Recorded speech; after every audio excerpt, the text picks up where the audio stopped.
Yo-Yo and I are going to do a sort of double act. So Yo-Yo will talk after, and I'm going to talk more generally about design research.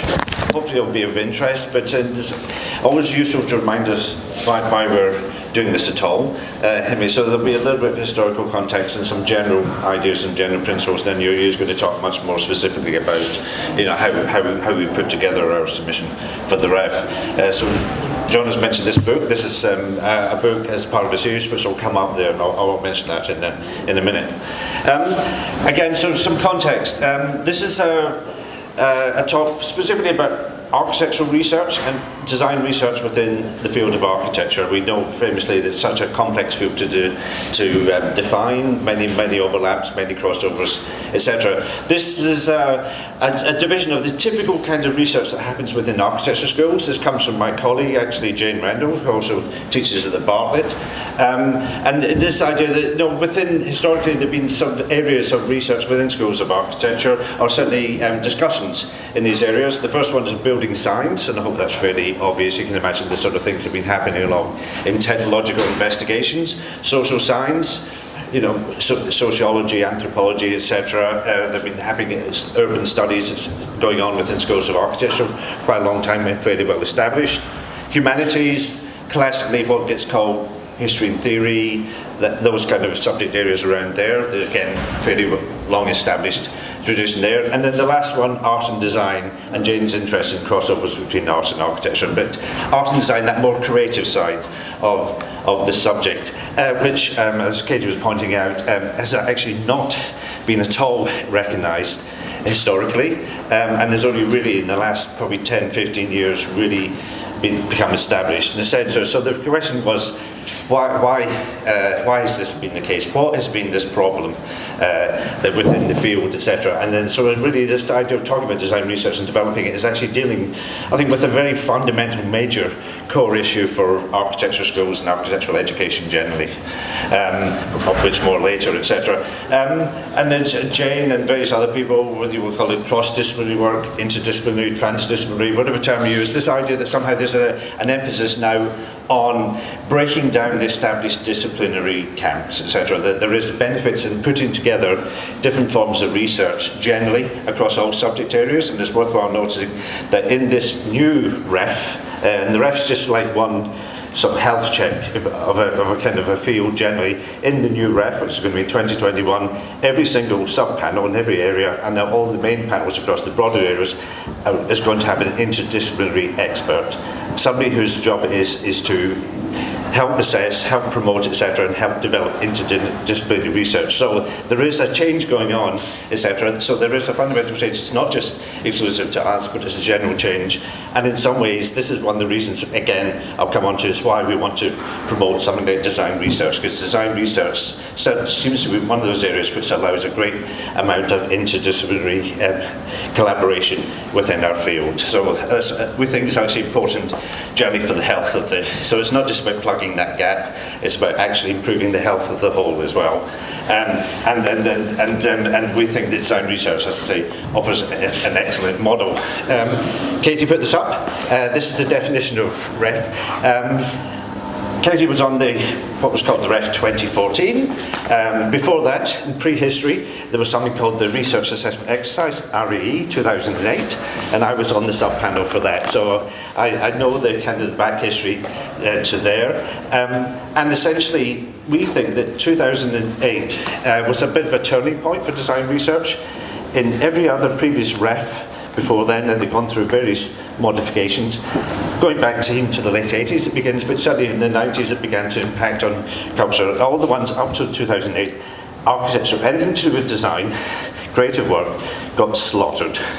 Absolutely slaughtered at the ref. Yeah, it just did not figure at all. And 2008 was the time when you actually felt for the first time that this was taken credibly and seriously and performed well, of which more later. Yeah, so this idea that, and we were worried. I remember I was at Westminster then before I came to the Bartlett, but the Bartlett were having the same kind of worries and concerns. How do we know, that if we now put this forward, it would not suffer the same ritual public execution. So how would you do that? And then we saw this, I mean, it was slightly different from the 2008 one, but certainly when we saw this definition for 2014, it says, for purposes of reference, find research as a process of investigation leading to new insights, effectively shared. We look at this and you think, there's nothing in that stops us. Nothing that stops us there. And we were really, really sort of treated this very, very positively. It didn't necessarily give us any great help, and Katie's pointed out all the things we still have to do, but there was nothing in that that stopped us. Why could we not say that architectural design research leads to new insights? It manifestly does. How do ideas change in architecture otherwise? New insights are created, effectively shared. We're very good at beating ourselves up. You know, we've got all of the problems in the world, etc. But actually, if you look at design research and what architects do, we're actually really publicly engaged. We are. Through the nature of our discourse, through the nature of things we make, exhibitions, etc., we're actually rather good at effectively sharing. And believe me, from being in an institution, it's the brilliant mathematician person sitting in a room working on a theorem that really worries about the effect of sharing. We generally don't, yeah? So we do it. And we thought, well, actually, we could actually make this a positive. You know, we actually could be seen as very, very effective sharers. So nothing to stop us there. I put this is just a general thing there. This is from my book, etc. Just this idea about the importance and significance of research, of design research, is growing. Historically, if you look at the last 20 years or so, there's been two real camps, Britain and Australia, for some reason or other. Maybe it's something to do with the language, English language speaking, etc. But they've been very much the kind of the cause of the developments in what we call design research as we understand it now. More and more countries in Europe are becoming involved. There's sea pockets down there, etc. Interesting areas that seem to be complete blank canvases. America, almost very, very little interest there. But it's worthwhile knowing that this is something that's going to change very, very rapidly. And I would say, if you look at what's happening now, for instance, in China, this new generation of young, really creative practices coming out of China are really seizing the idea of design research. There's going to be a huge explosion of innovative design research coming out through China, etc. So this is going to become an ever more global phenomenon as well. So maybe slightly limited geographically up till now. I don't think that will be the case in the next 10 years, etc. So it's worth learning of that as well.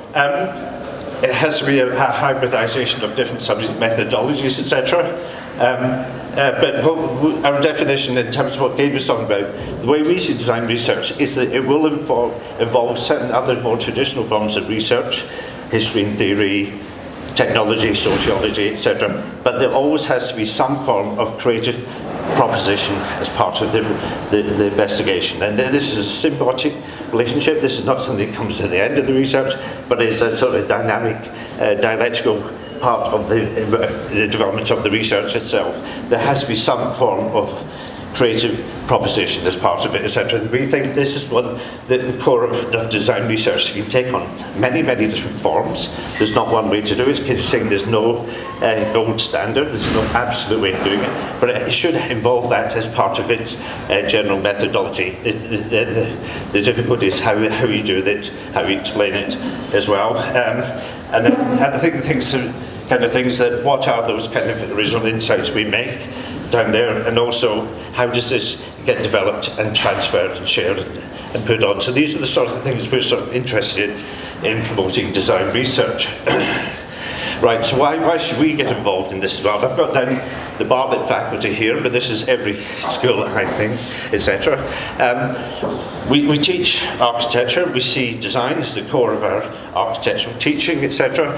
And we face this conundrum, and I know Westminster is the same, etc. We're in a faculty and in a school that sees itself as producing world-leading research. We think we're there at the kind of the forefront of kind of pushing the field forward. If that's the case, how could we not put forward design as part of our research? Yeah, how is that even conceivable? Your core subject is not part of what you're meant to be doing as a research-led university. It's like otherwise you're just like the embarrassing cousins in the other room that nobody ever wanted to talk to as well. So how can you not be in there? How are you not there doing that as well. So even just intellectually, it's really unthinkable, really, as well. So that's the thing there. The second thing is also, it's kind of developing the culture within the school. You have a lot of very bright people teaching. Our studio staff are both full-timers, but a lot of part-time people working really interesting practices, etc. And we thought, how can we not tell them that what they're doing is valuable, that what they're doing is not research as well? We think it's actually really important, even just for their own development, for their own intellectual development, is to see how their work also becomes part of this general research agenda as well. So both institutionally wrong, and also in terms of the culture of the school wrong. So basically, it's got it's absolutely vital that we do this, and we also do this, collectively. All the schools do this as well. It has real implications.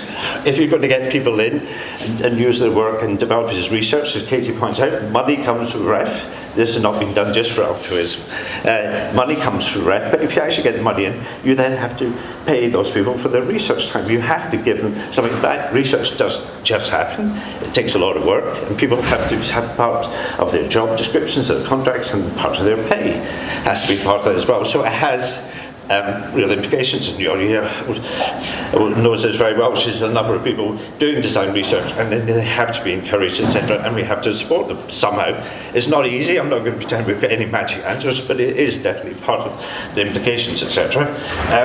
The results, I won't say much more about this, because you will talk about this, the design research folios, but that's really where we see it coming out. And also, just historically, I would say this as well, and it's worth just thinking about this, is that depending on where you think design research started, and you have many different views in this and where it's happened, obviously, historically, architects have been involved in research, many cultures, many places, etc. But it's worth remembering that somebody like Brown Coolers, who is probably just about the most famous architect in the world, or one of the most famous architects in the world, began as a researcher. His first, and probably still perhaps his most interesting contribution, was Deleuze New York, a book which is a cultural, historical investigation married with design ideas and a kind of visual culture that came out of that book, was very much the founding stone for his career. And so there's a very strong back history if we care to look at this. And I also think this is the case of something like Lebbeus Woods, perhaps not so well known now, but very, very influential in the 1990s and 2000s. There was an American architect, a very brilliant thinker, who really didn't fit into any of the categories that came around at the time. But actually now, if you look retrospectively, you can see that Lebbeus Woods was really, his whole life, his whole project was design research. That he was in many ways a kind of a pioneer, I think, of this. We didn't think of that at the time, but I think we can think about that in retrospect. The historian in me is always interested in when's the first time somebody talks explicitly about design research. When did they, this term, when did this idea first come forward in architecture? As I always say, all these events, if anybody knows different, please tell me, because I'm not putting this out there just as a proposition of the first time it came with us. And the first time I've come across it was a Finnish-American architect called Elio Saarinen, who had emigrated to America in the 1920s, became head at Cranbrook School of Design, designed a number of really interesting buildings, the Kleinhans, the Music Hall in Buffalo, etc. A very good architect.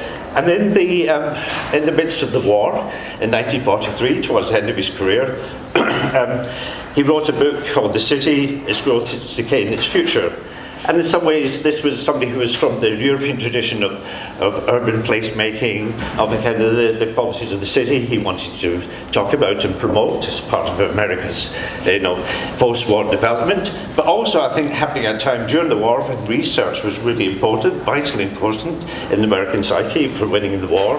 This was the time of the Manhattan Project, the development of the atomic bomb. If you imagine all this stuff, the amount of research was going on. And at the end of this book, which is really a scholarly explanation of the historical developments of cities, there's a coda at the end, and he calls it research design, sometimes in design research, other times. But what it was just his attempt to try and conceive what an architect, because he was obviously writing from an architect's point of view, how they designed a city.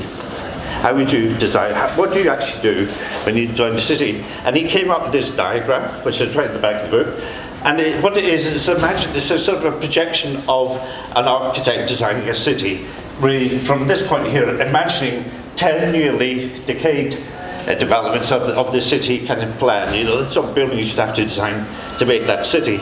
At the same time, he said, as the architect, you also imagine that city in the future and what it's like, and then the stages that you would need to negotiate in order to get there. And that somehow it was this idea of this conception of the city, and then the practical projects that you would design to make that city, etc. And that the conception of the city was what he called this twofold movement. In the future, thinking backwards, from the present, thinking forwards, and this was the negotiation. It was a very, very startlingly original proposition. It might not be right. It doesn't have to be right, if you know what I mean. This was the model of this, but I think it was really quite interesting. Somebody in 1943 was obviously trying to deal with this idea of what we deserve.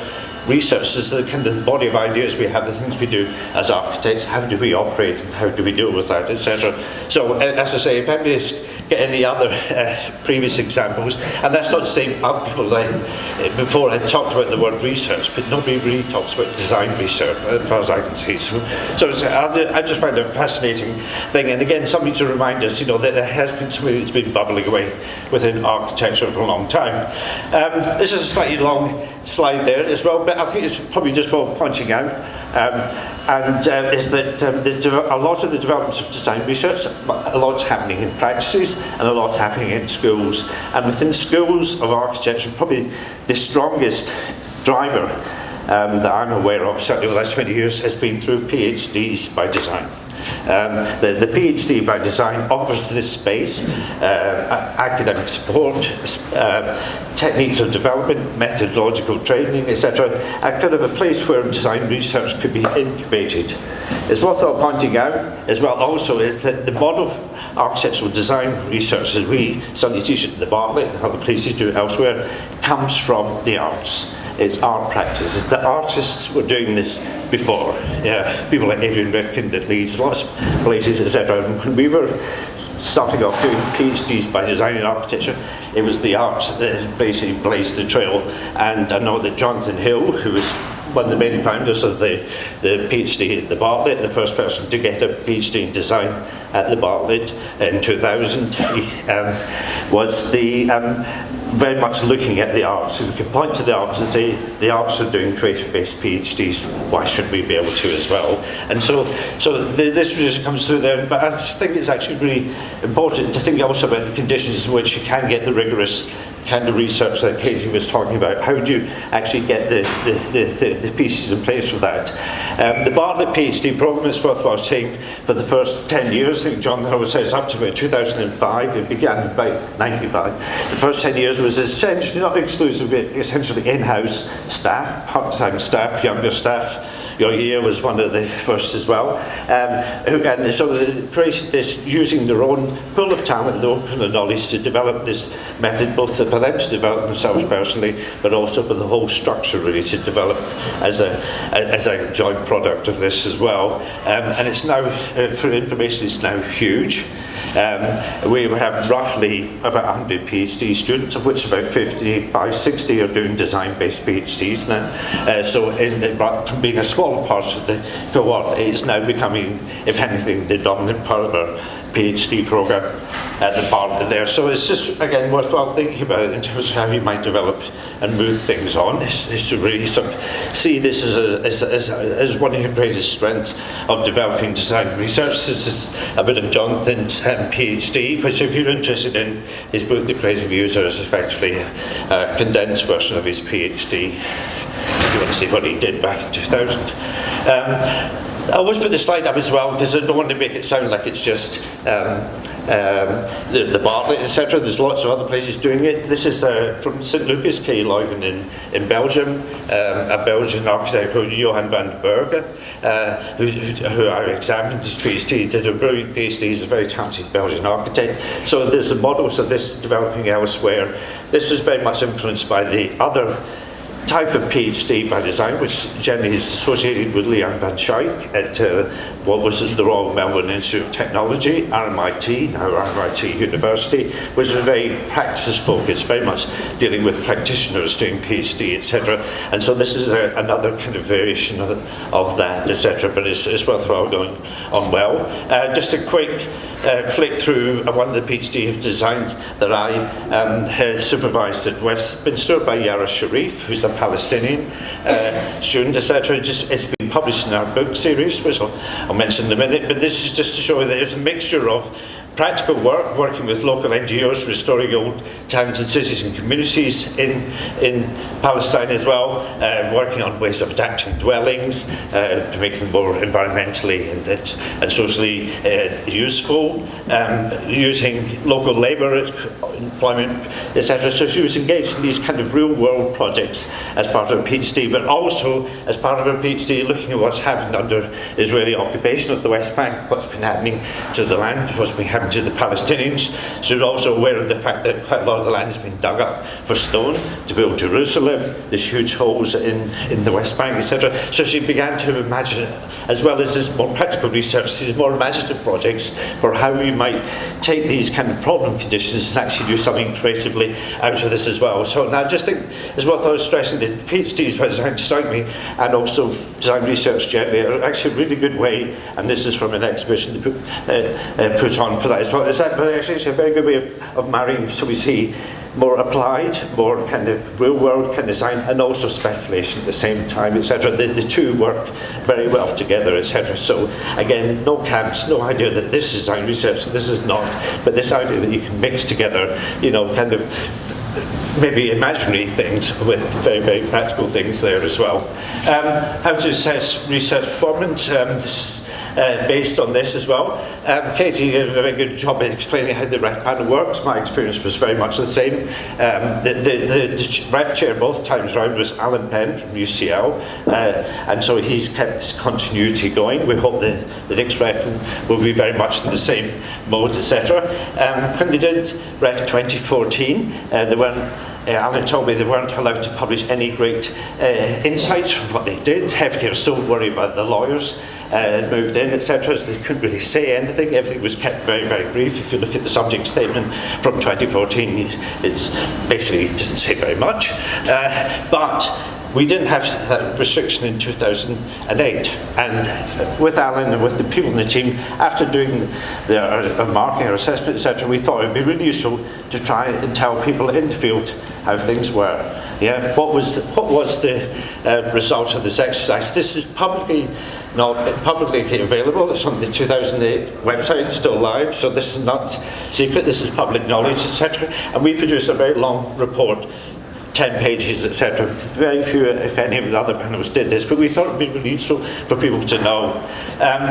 And so we said, we categorised things by, subject area. Was it more technical research? Was it more historical research, design research, and what have you? But then we also looked at the outputs. If somebody submitted a book chapter, a journal article, and then, without giving away anybody's individual score, if you take the mass aggregated score, you could find out roughly how well each of these forms of output did. Yeah? And the reason we will see why we did this now, we found out that of all the things submitted in 2008, of all the books that were written as sole-authored monographs, substantial sole-authored monographs, 1 in 3, 35% was rated as world-leading. It was the top-performing item. Generally in history and theory, but not exclusively in history and theory, but this idea of a very serious, in-depth monograph with lots and lots of research, lots of hopefully new ideas, etc., generally did quite well. If you went to the next category, the next best scoring category, and this is all there, it's in black and white or on the screens, were design portfolios. 20% of design portfolios in 2008 were rated as as the top, as was world leading. As Katie said, it was obviously the same as well for there. But then if you compare that with edited books, so I've done an edited book. If you conceive an edited book, your name's on the front, you've got other people who contribute, you've written an essay, etc., 17%. So roughly the same, but slightly less. Journal articles, it was 16%. As Katie said, journal articles are the bread and butter of the REF. by far, and in many other fields, that's all they ever look at. It's just journal articles, about 16%, so we're good. And then actually, if you did a chapter in somebody else's book, again, this is just the raw figures, looking at the data, it was much less, 9%. And I guess, because your intellectual contribution to that project was obviously not as strong, there's probably not as much chance to develop it. So that sounded quite right to us, etc. But the reason why we published those, one of the reasons, we published those, was to show you that design research performed well. There was nothing in putting in a design research item that prejudiced your result. Yeah? Look at those figures. You stand as good a chance putting in a design portfolio as you do putting in a journal article. Why is it then I spent the last several years going to places trying to convince them to put in design research, and they say, no, we can't, it's not possible, oh, it's too risky, oh, it's scary, we don't do this, oh, no, we can't, oh, that's not research, etc. Absolute hokum. Absolute hokum. Yeah. Those people are wrong. Everybody should be doing design research. All schools should be doing this as well. I was a ref advisor of many schools last time around. One of my standard things was you must put in design research. Roughly about half the schools told me to get lost. Basically, we were not listening. The others did, and there was no difference. One didn't suffer from this as well. So all I'm just saying is that there are ingrained prejudices about what research is, how things should be put forward, and it's time we've got to dig them out and challenge them, point them to this, okay? And then because they couldn't do it this time around, I've had very general discussions with many people in the panel, not Katie, I should say, not her, but many other people in the panel I know, and they've said, we can publish this, we can put this out, but from our experience, it was the same, because many of the people are repeats. If you imagine they were on 2008, 2014, all the people I know I've talked to, not to get any secrets, just to say, what is your impression? Was it broadly the same? They say yes. Yeah. So if that's the case, if the figures from 2008 were broadly the figures from 2014, it's the same condition, isn't it? And we're hoping there'll be the same condition for 2021. Yeah. So all I'm just saying is, don't be afraid. Don't be afraid. No, I'll be afraid. From both of your discussions, my the key to the whole process is actually make the research process explicit. Yeah. And it seems to me that that's what we are failing at doing very clearly. Yeah. So I don't have any problem whatsoever in terms of the design outputs, but I am seeing personally that sometimes we are not very good at making the research process explicit. Yeah, that's what Katie said. Absolutely right. That's what I think is kind of very important to get the message through. From what I have seen, in my role as a person in the fringes of the design research, observing the next rep, one of the things I would be very, very careful is because you said there is nothing wrong with those figures, but I'm not a mathematician, and there is 32 outputs which have been forward-leading in terms of portfolios before versus 465 journal articles, because you had 3,000 of them looking at Kate's presentation and your presentation. So I think we have to be, I agree with you that we should put forward design research forward. However, we have to make sure that when we put forward this research to make our cases. I think that's absolutely true. I mean, I don't think we're coming here against a maths debate, but anyway, but I don't think the last point's right. Because if you look at the performance in other subject areas which are nothing but, I don't think it's to do with the numbers of how many outputs there is of this, that and the other. It's relative to that as well. So other subjects which have nothing, thousands, 100% of journal articles is still roughly the same. So my point really is just this: there's nothing in the statistical figures that says it's risky to put in a design research if it's done well. In the same way, it's not risky to put in a journal article if it's a good journal article. I'm sorry, what is the difference? Please tell me. There is none, and but still people will get this. You go to places and they'll say, "Oh no, that's not research. That's not research. Oh no, that's not research." But it's not true, it's just them saying this. Research is a very complex field, etc. There's many different forms of research. Katie mentioned this as well. They've all got their own particular methodologies. One doesn't get automatically seen as better than the others, and so we just have to break this. So why is it you still can go to places and people still don't want to do design research? That's what we're going to be talking about, I guess, today. So I'm throwing out there as a provocation as well. And then Katie very well described absolutely significant rigor. And the way we kind of think about it as well, and you might want to say it differently, but essentially we feel that rigor is something you can work with people, you can really test them and push them, and you can get it put into the other. We should be able to work out rigor between us, yeah? We should be able to know what the good methods are. We can do rigor.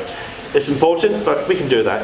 And so it's really about the originality and significance. It strikes me as the differentiating. If you want to do them really well, how original is it? And Katie's point is absolutely right. When I was doing it, people were just putting in some people just put in some very beautiful rear extensions of kitchens in London. There's not many of those, is there? Doesn't that look nice? Well, that was lovely. But that was it. So you're thinking, what, that cannot be right. If you can't say what's original, if you cannot try to say what you're doing that's different, you're not going to be on the playing field, you're going to get knocked down. If you can't actually say it's significant, if you can't really show it's important socially or economically, culturally, you're not going to get on the playing field, but you should be able to do this, But that would be the test. Are these projects really, really kind of important culturally? And somebody might come up with a brilliant cultural reading of a rear extension in London, but it's probably harder, I should imagine, as well. So anyway, and I'll just show very quickly because I think you're going to show this. This is one of our portfolios, but just to get the point I think Anna's making as well, and Katie mentioned as well. This is Neil Mclaughlin. Very well-known architect, teaches part-time at the Bartlett, in fact teaches really a year, and he's done a number of schemes, and this is one of the ones we put in, and this idea of seeing his work with the studio, with the research they do in the university, also performing the practice, etc. And this is his Bishop Edward Chapel, a small chapel outside Oxford, and the seminary, etc. Won the design award, was shortlisted for the Sterling Prize, etc. And so we put this in there as well, but this is the building, and we've probably seen this, very, very beautiful project, etc. But we actually, in the folio, we tried not to focus much on the end product, on the design, etc. In some ways that's out there doing this, etc. It's been exploring the process. What were the ideas behind this design, and actually how was it then developed, and how was it then tested, etc. And that was really the kind of key. Do not see it as an object at the end.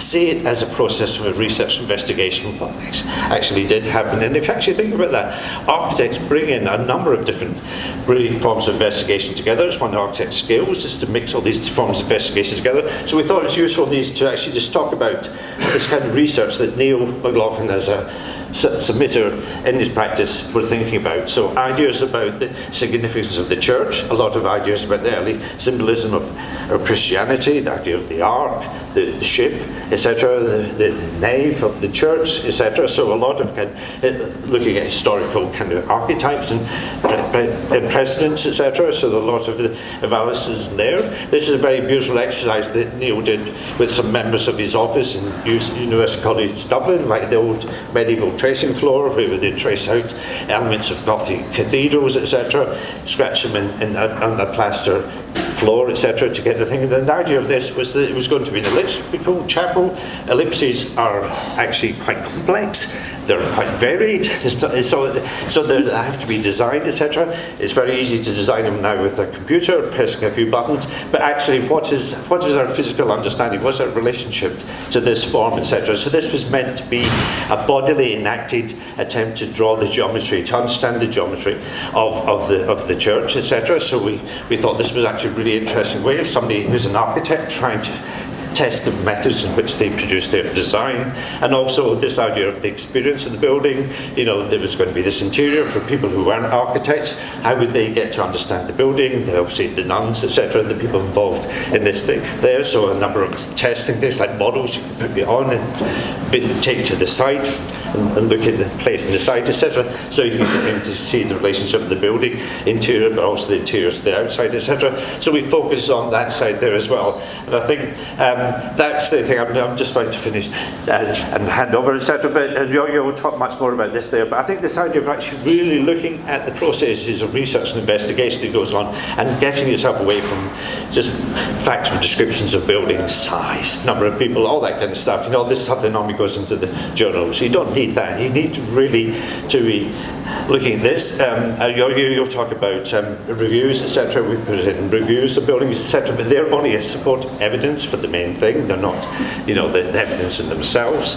Anyway, and then just the last thing, this is more of a plug, is that obviously one of the other things we realised is that design research, there's people doing these fantastic PhDs by design, there's very good practices, doing a lot of really innovative design through the practice work, and no place to publicise it, no place, natural place for them to actually be able to disseminate their research, etc. The big publishers have got models, they've got the journal article models, as we know fine well, the Taylor and Francis of the world, they've got the journal models, they've got the book publications. The book publications are a model as well. So there was going to be no space for the publication of this. And so Jonathan Hill, Jane Brennan and myself, many years ago, was head of a series, the Design Research and Architecture series. The edited books, just really the kick-off for that, etc. And so we've been trying to publish a series of monographs from that. Some based on PhD design, some based on practice research, etc. Your year's PhD by design was one of our first publications, etc. But these are, so we're with Ashgate. First of all, Ashgate got swallowed up by Routledge.